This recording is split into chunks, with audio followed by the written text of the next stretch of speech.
સ્વસ્થ રહેવા માટેની મહત્વપૂર્ણ જાણકારી। 1. જો તમને ગળામાં દુખાવો થતો હોય તો હૂંફાળું પાણી પીવો। હૂંફાળા પાણીથી ગળાના દુખાવામાં ઘણી રાહત મળે છે। 2.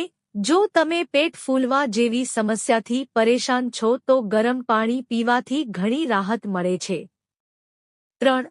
મખાના અને દૂધનું સેવન સ્વાસ્થ્ય માટે ખૂબ જ ફાયદાકારક છે। મખાના અને દૂધનું સેવન કરવાથી હાડકાં મજબૂત બને છે। 4.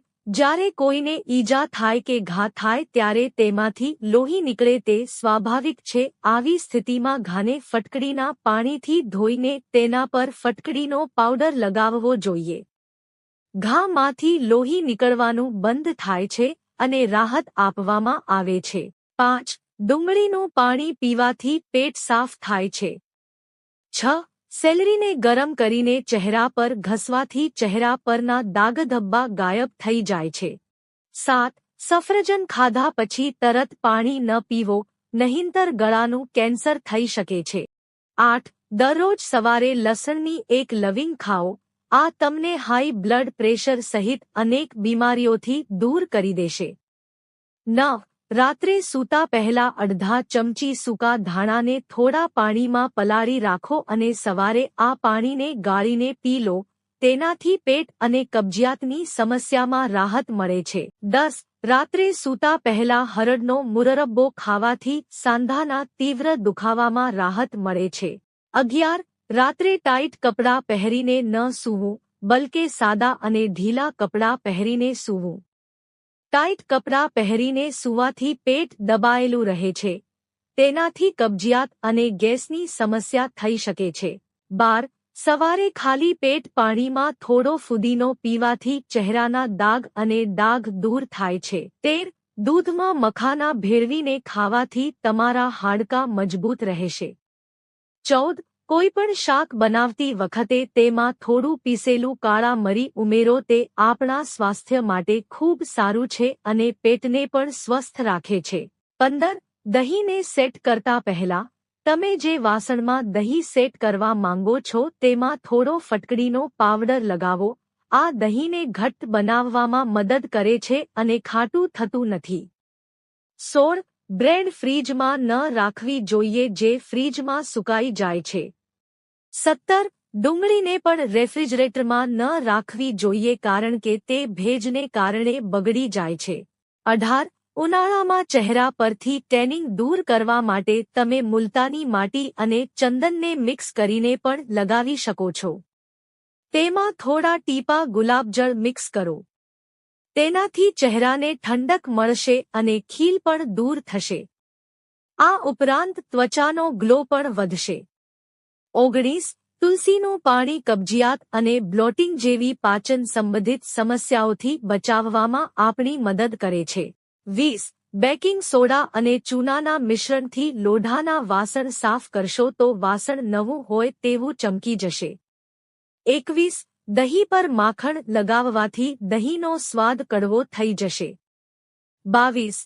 દહીં અને બેસનના કેસ વોશની સામગ્રી ડાર્ક સર્કલ્સ અને ડાઘ ઓછા કરવામાં મદદરૂપ છે। 23. કેટલાક લોકોને રાતે જમ્યા પછી કંઈક ગળ્યું ખાવાની ઈચ્છા થાય છે જેમાં તે ચોકલેટ, આઈસ્ક્રીમ જેવો ખોરાક ખાય છે તે પણ તમારું વજન વધારી શકે છે। 24. સારી ગુણવત્તાની બદામ બ્રાઉન હોય છે, તેના પર કોઈ ડાઘા પડતા નથી। 25. કુંવારપાઠાનો હર્બલ જ્યુસ પીવાથી લીવર ખૂબ સારી રીતે કામ કરે છે જેથી તેને લગતા તમામ રોગ દૂર થાય છે। જ્યુસ પીવાથી સ્ત્રીઓમાં માસિકની તકલીફ, પેઢું વધવું, શરીરમાં ચરબીનું પ્રમાણ અટકાવે છે। 26. હાઈ બીપીની સમસ્યાનો સામનો કરી રહેલ લોકોને રોજ લસણ ખાવાની સલાહ આપવામાં આવે છે। 27. કેળા સ્વાસ્થ્ય માટે ખૂબ જ હેલ્ધી છે। કેળાની છાલના સફેદ ભાગને પીળા પડેલા દાંતો પર લગાવવાથી દાંત સફેદ અને મજબૂત બને છે। 28. તજ, આદુ, એલચી અને મીઠું સરખા પ્રમાણમાં ભેળવીને દરરોજ જમ્યા પછી અડધો ગ્લાસ ગરમ પાણી પીવાથી અપચો અને પેટ ફૂલવું મટે છે। 29. સફરમાં થતી ઉલટીથી બચવા માટે સફરમાં જતાના અડધા કલાક પહેલા 1 ચમચી ડુંગળીના રસમાં 1 ચમચી આદુનો રસ મિક્સ કરી લેવું જોઈએ. 30. લીંબુ ઉપર કાળી મરી અને સંચળ ભભરાવીને ચાટવાથી પણ ખરાબ મન સારું થાય છે. 31. આયરન, વિટામિન અને પોટેશિયમથી ભરપૂર દૂધીનો જ્યુસ તમે દરરોજ સવારમાં પીઓ છો તો વજન સડસડાટ ઉતરી જાય છે. 32. આમલીમાં રહેલા ઉત્સેચકો કેન્સરના કોષોને વધતા અટકાવે છે. 33. લસણની પ્રકૃતિમાં ગરમ હોય છે, જેના સેવનથી શિયાળામાં શરદી, ઉધરસ વગેરે જેવી સમસ્યાઓથી રાહત મળે છે. તેમાં હાજર એન્ટી ઇન્ફ્લેમેટરી ગુણ પણ ઇન્ફેક્શનને દૂર કરવામાં મદદ કરે છે. 34. જો તમે તમારી ગરદનમાં તીવ્ર દુખાવો અનુભવી રહ્યા છો, તો તરત જ હીટ પેડ લગાવો. તમારી ગરદનને હીટ પેકથી 20 મિનિટ સુધી ગરમ કરો. આ તમારા સ્નાયુઓમાંથી તાણ દૂર કરે છે અને સ્નાયુઓને રાહત આપે છે. 35. શ્વાસ સંબંધી સમસ્યાઓના ઉપચાર માટે તુલસી ઘણી ઉપયોગી સાબિત થાય છે. મધ, આદુ અને તુલસીને ભેળવીને બનાવવામાં આવેલ મિશ્રણને પીવાથી શ્વાસ, કફ એ શરદીમાં આરામ મળે છે. 36. જો તમે વધતા વજનથી પરેશાન હોવ તો દરરોજ થોડી માત્રામાં એલોવેરા જ્યુસ પીવું જોઈએ. આવું કરવાથી વજન નિયંત્રણમાં રહે છે. 37.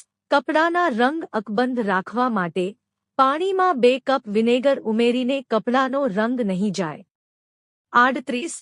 તાંજળિયાની ભાજીમાં કેલ્શિયમ ભરપૂર માત્રામાં હોય છે, તેથી તે ખાવાથી હાડકા સંબંધિત સમસ્યાઓ ઓછી થાય છે. 39. પેશાબમાં યુરિક એસિડ વધી જવાથી પણ વારંવાર પેશાબ આવવાની સમસ્યા થાય છે. 40. ગાજરનો રસ પેટને સ્વસ્થ રાખવામાં મદદ કરી શકે છે. 41. વિટામિન અ આંખો માટે ખૂબ ફાયદાકારક છે, જે ગાજરમાં પુષ્કળ પ્રમાણમાં જોવા મળે છે. ગાજરના રસમાં જોવા મળતું એન્ટીઓક્સિડન્ટ અને કેરોટીનોઇડ આંખના રેટિનામાં રહેલી કોશિકાઓનું રક્ષણ કરે છે.